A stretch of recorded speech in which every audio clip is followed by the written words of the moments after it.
During a high school class project, my teacher told me it's unrealistic being a CEO. It's been my dream to be a CEO since I was 10, so I told her it is realistic. Follow me on my journey to learn what it takes to become a CEO.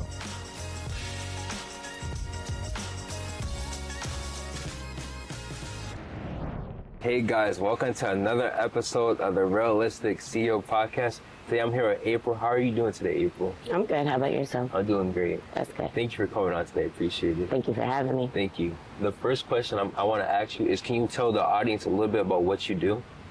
Yep. I'm a reporter at the Republican newspaper in Springfield, and I cover all news in Holyoke and West Springfield.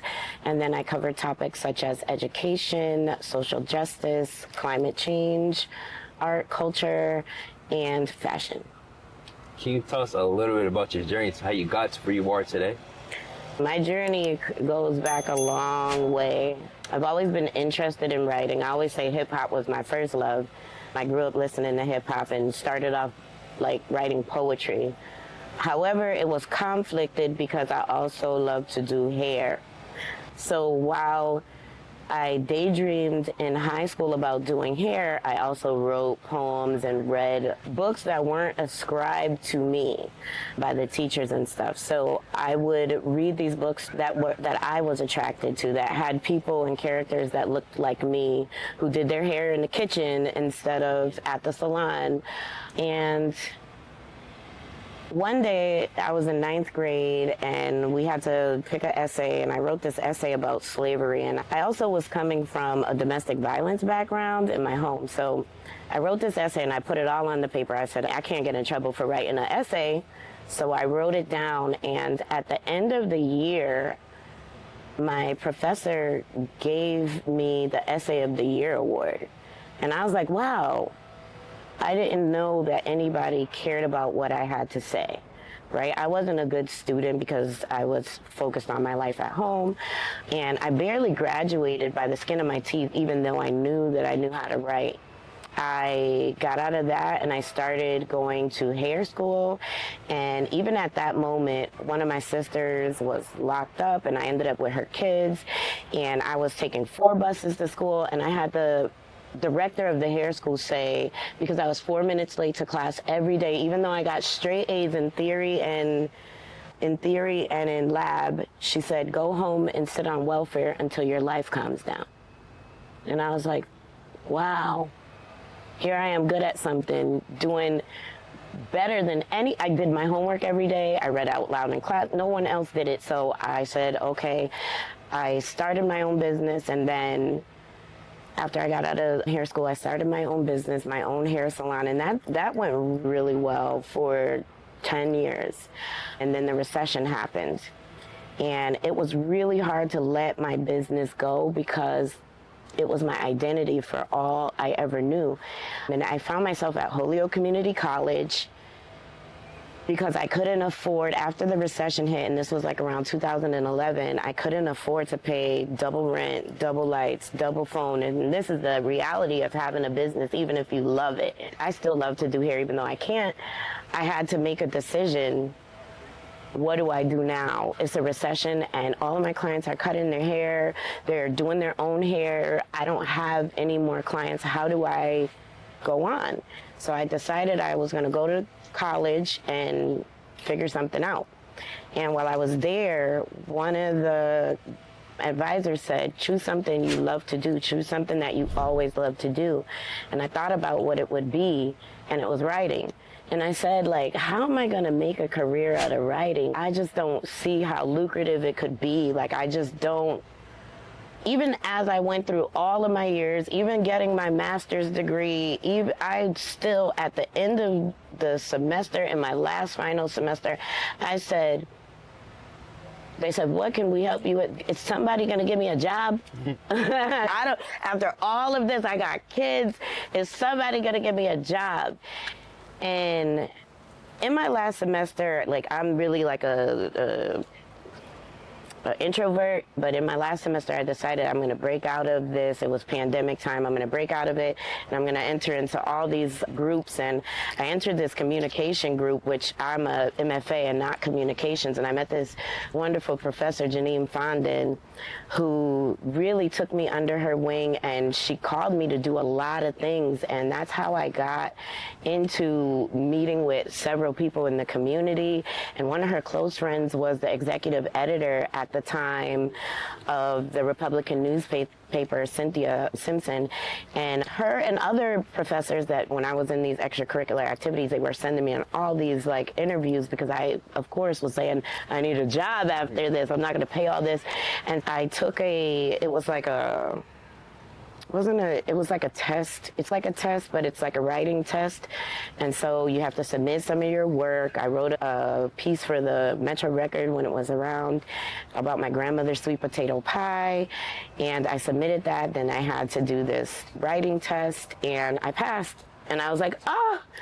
And the whole time I said, like, how am I going to find my audience?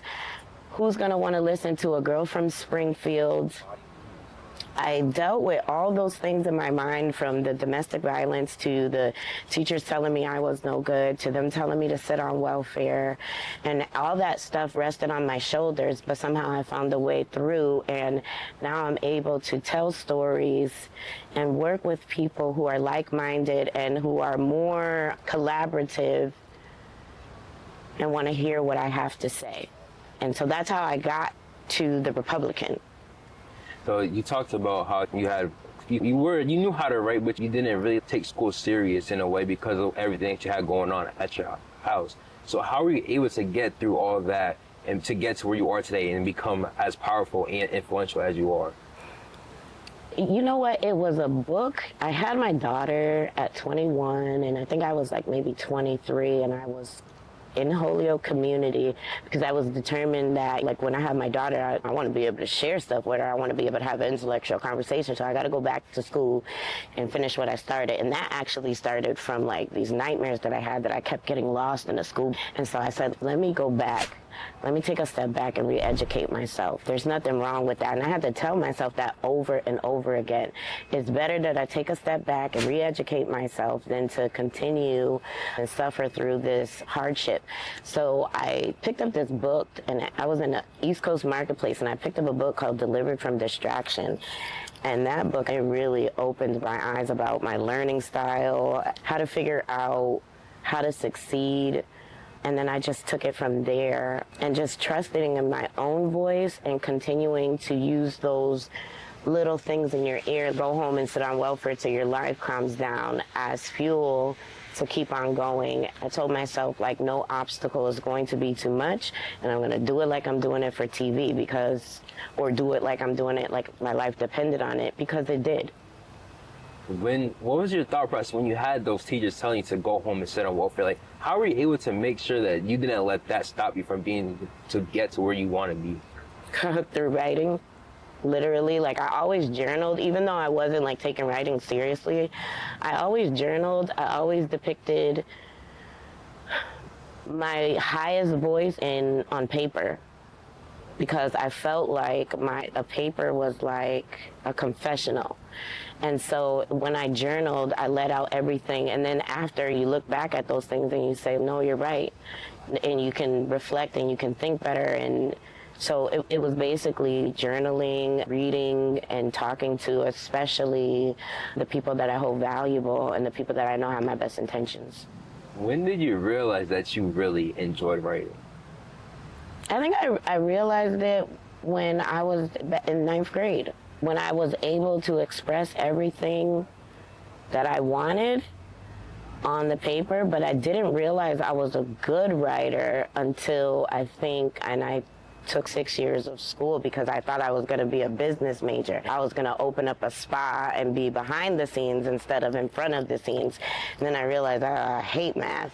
I hate it. Let me do something else that I like. And so that's when I started writing, and then people were coming up to me in class. What? Like, I can't believe that's what you wrote. You made me think. And so then I said, okay, I could do this.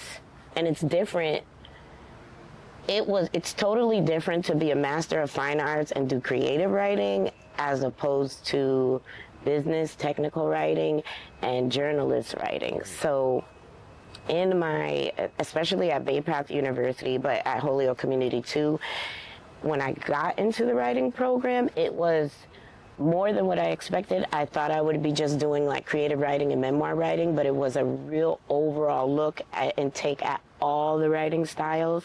And so then that's when I knew, I was like, okay, I'm getting an A in all these classes. That means I'm good in all the writing. And I had to realize it was under the artistic umbrella, so I could connect my creativity to my professionalism. What is your favorite kind of writing? Probably, I don't think I have a favorite writing, but probably journaling is my favorite writing, but I don't think I have it. I really love newspaper writing, even though I thought I hated it. And I hated it because of the tediousness of the grammar and the rigidness of the AP style, but I like writing history. I like telling the stories of the community. That's something that I'll always be like attracted to. But I also do journaling because it's freeing and I can talk like I talk to my mother, or I can talk even like I talk to myself. There's something about journaling that is freedom. So as a reporter, and you go looking for stories, what kind of stories are you trying to find that are like very impactful to the audience and to you as well? So that's a delicate balance, right? Because news is always going to be news, and if it bleeds, it leads, and that's horrible sometimes, but it's true. And so we have to understand that concept when we're thinking about stories. But I also want to tell the story of the community in my lens, and I always thought I would have a problem with that. And it started off a little rocky because I wasn't sure where I was going to find my audience, but the more I told people I was a reporter, the more of the people who want to read the stories that I tell have come to me and said, hey, look, these are the stories you tell. I have one for you. But I also pay attention to veteran writers. I know that people love stories about police. People love stories about traffic. People are interested in education. And if you can zero or hone in on a personal story and then connect it to a larger issue, that's when you have a real winner. And I want to say that the best stories nobody likes. Those are the most honest stories. Those are the stories where all sides are revealed and you see the multi-faceted personalities of everyone in the story. What is the day in the life of a news reporter? Oh. It depends on what day. This is election day, or election week, so it's a little bit rough. But if I had to talk about my daily routine, I get up really early, which I never was a morning person, but I sometimes get up at 5 and I have my coffee. You have to do a budget every single day by 8:30 at least. And then I'm checking emails and responding to emails or phone calls or text messages until at least 9:30. I try my hardest to get a workout in, because if you don't take care of your body, occupational hazards are horrible. And some of the same occupational hazards like my neck and my arms and my arthritis transferred from doing hair to writing, because it's working with all that. So I have to take care of my health, and then I check my emails again, and then I head out to whatever interviews I've scheduled for the week. We do a inventory every Monday about the stories we feel like we want to cover. But of course, anytime there's breaking news, it don't matter what you're doing. The news, you got to run. You got to go. So what is an example of a breaking news that would make sure that that's on top of your list over any other story? So last week we were scheduled to meet, and I could not meet because Holyoke Public Schools got out of receivership. And I'm supposed to be non-biased, but this city has been under receivership for almost 10 years, and there's a lot of news, and when you're writing a story, you only get 600 words, right, at the most. So I know the ins and outs and the stuff that people have told me and all the hard work that they have put into getting out of receivership. And that day, I got an email the night before saying that Holyoke was going to have really great news, and they were going to be in front of the State Board of Education, and they were getting out of receivership. So that's breaking news, and that takes precedence over everything else. Of course, other breaking news stories, they weren't happy. I covered a story about the woman who was in the collision on State Street in Springfield, and she lost her life.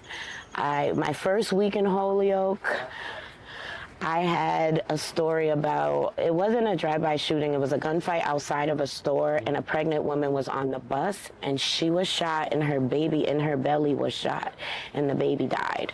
And so that was breaking news, and those are the stories that you have to let the community know about. You talked about how, as a news reporter, you have to be unbiased, even though you might have biases towards a topic. How are you able to make sure that you keep your biases out when you're writing?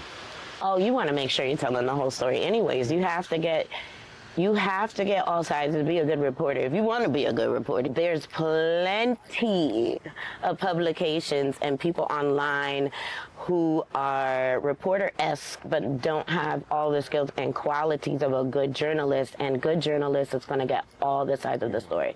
We're not just going to tell one side, because and a lot of times, like for instance, I did a story about graffiti.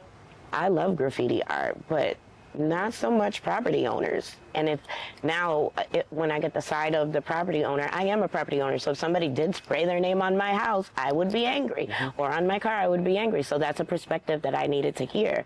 But then there's the side of the mayor, right? And there's the side of the community, but then there's the side of the graffiti artists who say, we only spray buildings who look like they have scum landlords, right? So there's all type of sides that you have to tell, and if you want to be a good reporter, you want to tell all those sides. So you talked about there's skills that you have to be a good journalist. For somebody that wants to be a journalist in the future, what are some important skills that you need to have? Oh, you definitely need to be curious. You definitely have to be a self-starter and motivated. You definitely have to be outgoing, because you have to talk to people. And I told you I was an introvert, but I have to force myself to be a person who is like outgoing. You have to be able to ask the tough questions. You have to, of course, read. You have to be willing to move with the news. So there's so many skills and qualities that you need. I always suggest going to school and taking a class and perfecting your craft, because if this is what you want to do, you should do it. What is the similarities and differences between being a news reporter and just being a journalist? I think they're the same. Okay. I think, yeah, it's interchangeable, but there's differences between, I think that a lot of people don't understand there's local, there's national news, and then there's global news. So there's a difference between all of those. And then there are beat reporters, there are reporters who are like daily, weekly, bi-weekly, monthly, bi-monthly. So it just depends on what kind of news you're into.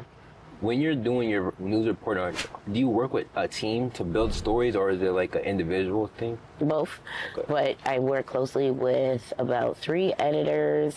I work closely with 4 editors. I work closely with other reporters. Sometimes we collaborate on stories. A lot of times only in our newsroom we pull our resources and pull our sources. That's always helpful if somebody has a connection and they like introduce you. But you really want to get in there with some veteran reporters. We have some really good reporters, and like I always say, pick people's brains, especially people older than you, because they have skills and stuff that maybe you didn't learn in school, or you have something that they might be able to use, and I found that true too. And anytime you're writing, doesn't matter what genre it is, you're going to work with other people and you're going to collaborate. What has been your favorite story that you told so far? There's a lot of them, but I did win an award, and it's not my favorite story. I don't want people to think that I was happy because the school closed. But I was proud of the work I did on the story. Like I told you, I got all sides of the story. I found out that it was the implosion of Paulo Freire Social Justice School. And I was connected to that school because I did some kind of like internship there with my school at Bay Path. And I found out that the people there at the end were really trying to save this school, and they got like this bad rep. But the problems really started from the get-go. Mm-hmm. But the kids were lost in everything. And they were the ones that I really focused on. There were some really great students. There were students who was like, we got so much bad news, it just doesn't even matter anymore. And so I thought that was a really great story. But I've also did a story about inner city in Springfield. These kids didn't know how to swim, and now they swimming where James Bond swims. Thought that was pretty cool too. I want to talk about your hair, how you talk about you used to do hair as well. If somebody that might want to start their own hair business, what are some advice you would give to them? Definitely take business classes. So that was all. My mother and my father they are entrepreneurs, and my father had a store in it used to be called Bay State West, and I'm dating myself because this was back in Steigers and Favas and the Mug Lady. Anybody who knows the mall then, that was downtown. And so they would go to New York and bring back stuff, and people would go crazy. And they had even like gold bracelets that my mom would make out of her. My mom is very creative and crafty, and anything like that, my mom, she can turn a business into anything. And one day, and this was as she was leaving my father, I told you I've gone through some domestic violence stuff. She was leaving my father, and she just started braiding one day. And I was like, what in the world? Because for my whole life, she said, I don't know how to do zigzag braids. And I said, how's she going to be doing braids professionally and she don't know how to do no zigzags? But all of a sudden, one day I was working at some random job that I was working, and this guy came in with the best zigzag I ever saw. And I was like, wow, where'd you get those? I'm going to get my hair done. And some lady named Loretta did it. And I was like, oh no. And I was like aggravated with my mom, like, how could you give somebody, I'm your daughter. And so then from there, it was her, like she just went from one place to another trying to establish herself and bring in this huge clientele following. And then that's when I realized, I clicked it, like, I want to do hair. I've always wanted to do hair. So I started going to school for it. And because braiding and doing chemicals were two different things. My mom helped me to build that out, and then I branched off and I got my own braiding salon. And it really was like school, perseverance, coming from an entrepreneur background. Like my parents, they worked, like we were poor, and they worked from having $500 to start a kiosk in the mall to having this business last 15 years. And then my mom starts from nothing with just her hands. So they were like big tradespeople, and they still are. Like when the pandemic hit, my mom lost her job being a Lyft driver and a caretaker, and she started making masks at church. And then all of a sudden, she's got all of us in there like a sweatshop. Me, my brothers, my sisters, ironing masks, taking orders, and we have a pop-up shop for, 3 months. And we sold tons of masks all over the country. How important is it to have a mentor in the type of career that you have? I think it's really important. And for me, Janine Fondon has been my mentor, and Dr. Demetria Shabazz, and rest her soul. These were women who didn't just care about how I did in school. They wanted to see me succeed. So when I said, I need a job when I get done, I have kids, they heard me. And they recommended me to places. I worked with so many people, like they could have said the same thing, sit on welfare till your life comes down, but instead they said, no, we got your back. We're gonna pull you up with us. And anytime an opportunity came, they spoke my name in rooms because they knew the work I produced. And having people to support and uplift you is really important. And of course that's like with my family too, like my mom and people at my church, like having those people there when somebody tells you to go home and said, I want welfare till your life comes down, to cry, to get your frustration out, to say, hey, no, look, do something else, or hey, keep going. That's what's really important. How are you able to make sure that you're keeping those type of people inside your circle? By being a good person, by telling the truth, by producing good work, by having integrity, by being authentic. So, from everything that you learned so far from being a journalist, what is the one big piece of advice that you would give to yourself when you first started being a journalist? I would say don't worry about having a voice. You already have a voice. I would say always remember that you have to create your path. There's no path for you. There's people who may have walked across a little bit, but it's your job to carve out a bigger path and create the beautiful life that you want. What are the similarities and differences from you being a business owner to being a journalist and a news reporter? Oh, they're both creative. I can say that. You working with the public for sure. That's something I've done in all of my careers. I've worked with the public. It's a job where you're working by yourself, but you're also working with people. And your customer or your readers they're going to either make or break you. If you're not telling stories people want to read, they're not going to read you. If you're not doing hairstyles that people don't want to wear, they're not going to come to you. So it's really having this lens that, like, how can I connect my creativity to serve the public and provide them what they're actually looking for? In my book, I Am a CEO, Realistic CEO, Tony talks about the LBW, the long, lonely, boring work. Can you tell us about the long, lonely, boring work that goes into your job? Yes. First of all, doing hair, even though I loved it, it became tedious. Oh my gosh, 11 braids again. Oh, I got 15 people today. So that was sometimes, even though I loved it and I loved creating things, it became mundane and it became more task-oriented instead of passion-driven. And so it could be the same thing for writing. It could be more task-oriented. It could, like, technique is real. Your eyes being tired is real. Having migraines from looking at the computer screen, or even having a story so big and you're like, what do I do with all of this information? Or even digging on a story that goes nowhere. And so those are some of the things that, like, are on both sides. Those are some of the things that, you know, that contribute to the long, boring workday. But when you're done with your story, even if it took 3 days, like the Paulo Freire story, that took me, like, I don't know, a month with interviews and everything. And I thought I would never see the end of that story. But then I won an award. How did that feel? Go all that hard work and you ended up getting an award for that? It felt rewarding. It felt, I didn't need to sit on welfare till my life calmed down. I could have kept going like I did. It felt like I brought my mom, and it felt like it was her award. It felt like she supported me through this whole journey, and she always told me school, and here it is, I'm writing a story about school.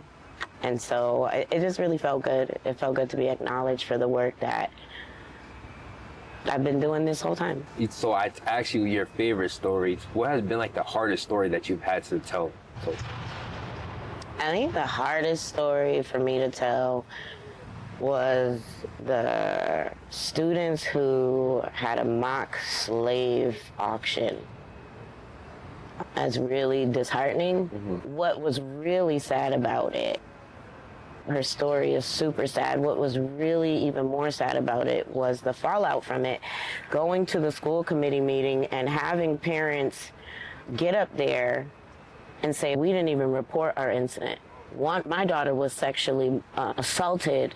My son was this. My kids went through this. And to see people either indifferent or turn their cheek, to see people defend that kind of behavior, to see it continue, to see people underneath the story saying, oh, to even see, and this is really hard. Like, some people were like, expulsion. Like, even people like I thought knew and got it, that's way too much. Like, what? A slave auction is too much. And even to the point where writing stories about it, and I felt like I was being censored, and I couldn't tell the full story, or I couldn't get down. Like, those are the things that bothered me. But you have to take those things and you have to come back to the table and you have to fight for yourself. And that's what I did over and over, to tell those stories. Even though I hated to tell those stories, I had to fight to tell them the way I needed to tell them. So I liked how you're able to be honest in what you're expressing. So, like, how important is it to be honest? Like you said, you have to tell all sides of the story, because there's some quote-unquote reporters that only give the side that makes the side that they want to look good. So how are you able to make sure that you're staying on that even playing field when you know that there's other people that are telling stories that aren't really true? I don't want to say the stories that other people tell aren't really true. I want to say that sometimes people have a lens, and it's because of the way they grew up. It's because of who they are. It's because of their circumstances. And that's not to say that their lens is wrong. I just see things differently.